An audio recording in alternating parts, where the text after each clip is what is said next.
ગુજરાતમાં નૈઋત્યનું ચોમાસું સમયસર પ્રવેશ્યું છે। રાજ્યના મોટાભાગના વિસ્તારોમાં જૂન માસમાં જ ખેતી માટે અનુકૂળ વરસાદ નોંધાવશે। મહીસાગર જિલ્લામાં છેલ્લા 24 કલાક દરમિયાન સાર્વત્રિક વરસાદી ઝાપટા પડ્યા છે। સંતરામપુર તાલુકામાં સૌથી વધુ 32 મિલીમીટર વરસાદ નોંધાવશે।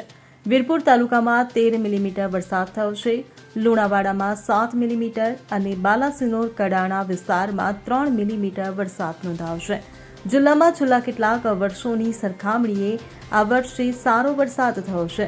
ચોમાસું હવે સમગ્ર ગુજરાતને આવરી લઈને રાજસ્થાન તરફ આગળ વધી રહ્યું છે। Bureau report CN24 news. હવે જુઓ દેશ દુનિયાની તમામ ખબરો તમારી આંગળીના ટેરવે। ઉઠાવો મોબાઈલ અને Google Play Store પરથી ડાઉનલોડ કરો અમારી CN24 ન્યૂઝ મોબાઈલ એપ।